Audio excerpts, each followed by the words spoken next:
Hi, I'm Bill Durstrom, and this is the Heroic Rose, a compass, a guide to the four humors of the body. This is not a system I created, but rather borrowed from real history medical beliefs of the Middle Ages and expanded upon them. The purpose of these videos are to document the creation of a TCG called True TCG and showcase the art that will go along with it and expand on world building and mythology. I've explained this briefly before, but what are the four humors? They're bodily fluids that their ratio in our body determines our temperament through temperature and moisture. These are blood, phlegm, color, and melancholy. You can see them here. Each die, each platonic solid represents one of the humors: melancholy, phlegm, blood, and color. These are produced through digestion. It starts in the liver, then it moves on to organs like the gallbladder, spleen, the lungs, etc. So if you want to manipulate your bodily fluids, a balanced diet is very important.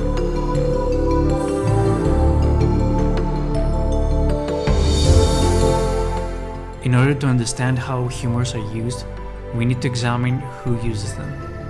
Alchemists manipulate these fluids to change matter however they please, and they do so with three reasons in mind. 1. To transform base metals into noble ones, like gold. 2. To find the universal cure for disease. 3. To prolong life indefinitely. By combining them, they form three substances that are the basis of all matter. These are salt, quicksilver, and sulfur. All matter begins from the Tria Prima, which is chaos, and it manifests into material energy and spiritual energy. These then are divided into the four humors that can also be identified as the four elements, and in turn, their combinations create the Tria Prima. Water and earth create salt, which is the body. Wind and fire create sulfur, which is the soul. Then finally, water and wind create quicksilver, which is representative of the mind, and it exists between the seen and the unseen world. For the alchemists, this is not only a guide for how to use the resources provided to them, but also a spiritual guide.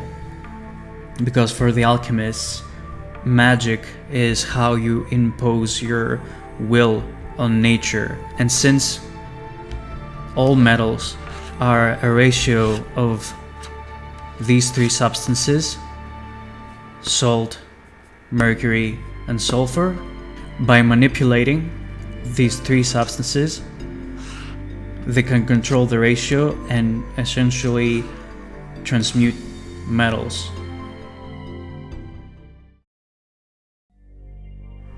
Any alchemist would have one or more of the aforementioned as a life goal.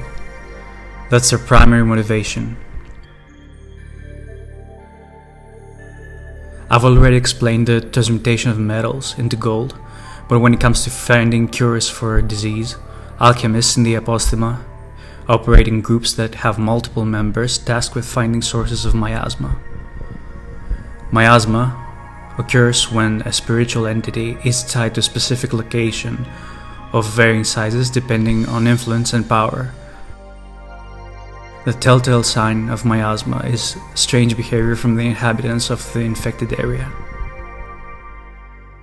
You can almost think of this as possession or a curse.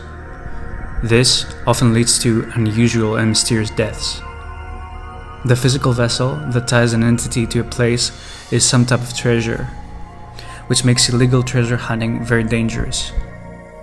Alchemist groups have a lead investigator called a coroner. In the medieval context, the coroner is the crown's treasurer, as well as an investigator of unnatural and gruesome deaths. This brings us to a unique breed of alchemist called Astromancer that I will dedicate a separate video to. Astromancers are unique in the sense that through their manipulation of humor they can perform essentially a reverse possession and bind spirits that cause miasma to rings extracted them from their vessels. They can do this due to their ability to manipulate their humors themselves to create matter rather than manipulating matter with their humor. They're in a unique position to be able to manipulate astral influence.